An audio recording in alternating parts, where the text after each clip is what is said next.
پرانے زمانے کی بات ہے کہ ایک بادشاہ اپنے خدمتگاروں اور سپاہیوں کے ساتھ سامان سفر تیار کر کے ایک روز شکار پر گیا۔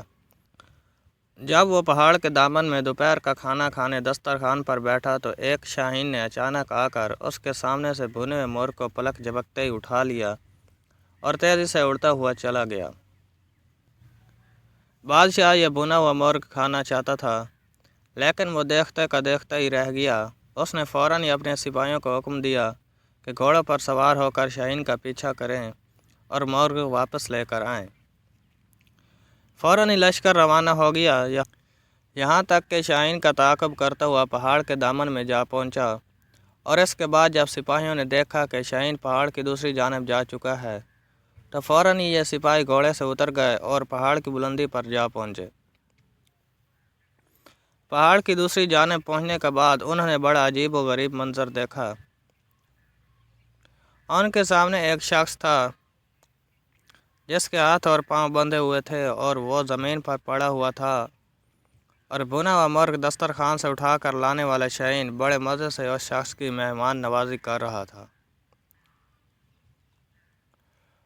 وہ پرندہ اپنی چونچ سے گوشت نوچ نوچ کر اس شخص کے منہ میں ڈال رہا تھا، اور اس کے بعد وہ اڑا اور کہیں سے اپنی چونچ میں پانی بھر لایا۔ پھر اس نے یہ پانی بھی اس شخص کو پلا دیا۔ سپاہی اس شخص کے قریب پہنچے اور اس کے ہاتھ پاؤں کھول کر پوچھا کہ یہ ماجرا کیا ہے، تو اس نے سپاہیوں کا شکریہ ادا کرتے ہوئے بتایا، میں ایک تاجر ہوں، تجارت کے سلسلے میں اپنا مال و اسباب لے کر جا رہا تھا کہ اسی راستے میں ڈاکوؤں کا سامنا ہو گیا۔ وہ میرا مال و اسباب لوٹ کر لے گئے۔ وہ چاہتے تھے کہ مجھے قتل کر دیں، لیکن میں نے ان سے التجا کی کہ وہ مجھے جان سے نہ ماریں۔ وہ کہنے لگے کہ ہمیں اس بات کا ڈر ہے کہ تم کسی طرح آبادی تک پہنچ جاؤ گے، اور اس کے بعد ان لوگوں نے مجھے اور میرے کھچر کو باندھ دیا اور چلے گئے۔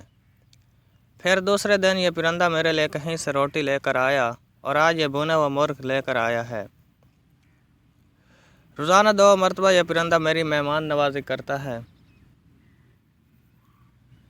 لکھا ہے کہ بادشاہ کو جب اس بات کا علم ہوا تو اس کی زندگی میں انقلاب آ گیا۔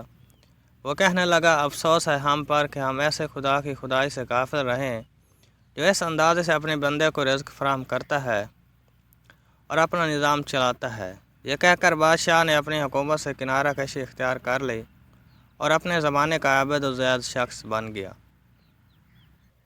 ایسے ہی ایمان افروز دلچسپ قصوں کے لیے ہمیں سبسکرائب کریں۔ شکریہ۔